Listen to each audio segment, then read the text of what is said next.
Our topic today is one that resonates deeply with many: breaking chains, why it's okay to question church doctrine. It's a conversation about faith, freedom, and the courage to seek understanding beyond traditional teachings. Let me tell you about a hypothetical person, Michael, a 26-year-old registered nurse who grew up immersed in the church. He was active in the youth choir, attended every Sunday service, and lived by the teachings he was given without question.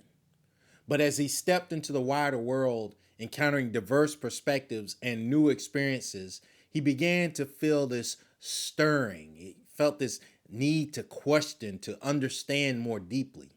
Michael found himself wrestling with doctrines that no longer resonated with the evolving understanding of God, the world, and himself.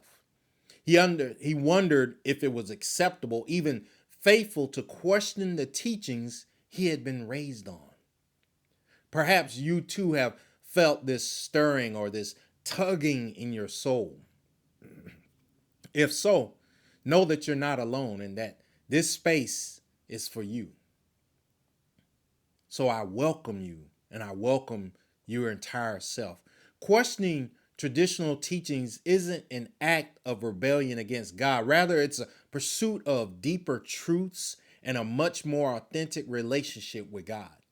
Let's consider the very roots of our faith traditions. Throughout history, prophets, apostles, and reformers have challenged the status quo. Moses questioned Pharaoh's authority. The prophets of the Old Testament spoke out against injustices of their time.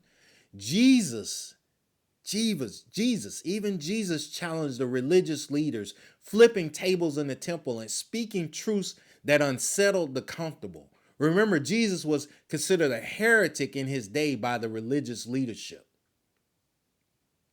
It's in Matthew, the 5th chapter of Matthew, the 21st through the 22nd verses, that Jesus says, "You have heard that it was said, but I tell you." Jesus was stressing that although you have heard this all your life, I'm going to tell you what it really means. He reinterpreted traditional teachings to reveal deeper spiritual truths. He wasn't abolishing the law, but fulfilling it, bringing it to its completion, to its fullest expression, to the best expression that included everybody. Similarly, Martin Luther questioned the doctrines of his day, igniting the Protestant Reformation. Harriet Tubman, often called the Moses of our people, defied the laws of man to follow a higher moral calling on her life. Our history is rich with individuals who dared to challenge the status quo, who sought a faith that was alive, dynamic, and just. But why is it often so challenging to question church doctrine? Part of it lies in fear of being ostracized, fear of being punished by God, fear of uncertainty. Doctrine provides a sense of security, a clear set of rules that and beliefs that offer comfort in a complex world.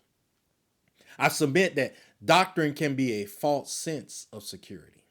When doctrine becomes rigid, it can and it will stifle or quench the spirit. It can prevent us from experiencing the fullness of God's revelation, which is always changing, it's ever unfolding. In the hush harbors, our ancestors didn't have formal doctrines imposed upon them. They drew upon the stories and songs that spoke to their experience of God, a God who liberates, who hears the cries of the oppressed, who walks with us through the valleys. They broke the chains of the colonizers' religion to find a faith that resonated with their very souls. They questioned, they adapted, they created a living faith that sustained them through unimaginable hardships.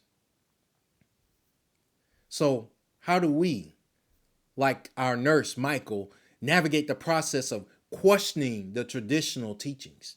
First, we must recognize that questioning is natural and it's a part of growth. Specifically, it's a healthy part of spiritual growth. Just as a child asks questions to understand the world, we too ask questions to deepen our understanding of God and our relationship with God. Second, we should seek knowledge, dive into the scriptures, study theology, read diverse perspectives. Proverbs 4:7 says, wisdom is the principal thing. Therefore, get wisdom, and with all thy getting, get understanding. Third, engage in open dialogue. Find communities like Hush Harbor Ministry where questions are welcome and even encouraged so you can explore them without judgment. Conversations with others can provide insights we might not discover on our own. Remember, the Bible itself contains stories of individuals who wrestle with God. Literally, in the case of Jacob, who wrestled with an angel until daybreak.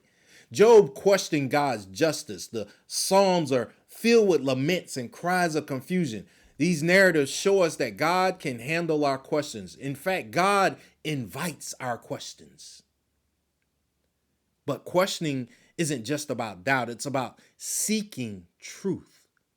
It's about peeling back layers and layers and layers of tradition to uncover the heart of the gospel, a message of love, grace, and liberation.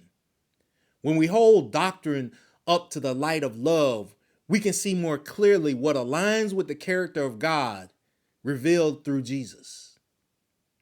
Consider the doctrine of exclusivity, the idea that only those who adhere to a specific set of beliefs will experience God's grace. Yet Jesus consistently reached out to those marginalized by society and by religion. The Samaritan woman at the well, tax collectors, lepers. His love crossed boundaries and broke down walls. Jesus' ministry was built around the marginalized, the oppressed, and the outcasts. Who do we see as the marginalized or the outcasts in Christian faith of today? I'll let you think about that. It's important to distinguish between questioning for the sake of dissent and questioning as a pathway to a deeper, richer faith. Our goal isn't to discard all the teachings, but to discern which ones draw us closer to God and which ones may be hindering our spiritual growth or the spiritual growth of those that are around us. Nurse Michael found that as he allowed himself to question, his faith didn't diminish, it actually deepened. It got stronger. He discovered a more expansive understanding of God, one that embraced mystery and welcomed diversity. We can't assume that what we know is at the level of God's understanding, of the level of God's wisdom. Nurse Michael learned that it's okay to hold beliefs loosely, allowing room for growth and new insights. If we hold onto our beliefs so tightly with a closed fist, how can God have room to insert knowledge and wisdom that we didn't have before? I know that this may sound cliche, but faith isn't a destination. It's a spiritual journey, a dynamic relationship that evolves over time. In the spirit of Hush Harbors, let's create spaces where we can break the chains of fear and embrace the freedom to explore our faith fully. Let's honor our ancestors by continuing their legacy of courageous faith, one that isn't afraid to ask hard questions, to challenge injustices, and to seek a deeper understanding of God's will for our lives. To those of you who are wrestling with questions, feeling the tension between traditional teaching and personal experiences with God, I want to affirm you. Your questions are valid. Your journey is sacred. And here at Hush Harbor Ministry, you have a community that supports you. Embrace the freedom that comes from seeking truth, to trust that the Spirit will guide you into all understanding, and to know that questioning can lead to a more authentic and vibrant faith. I thank you for joining us at Hush Harbor. May God be with you on your spiritual journey.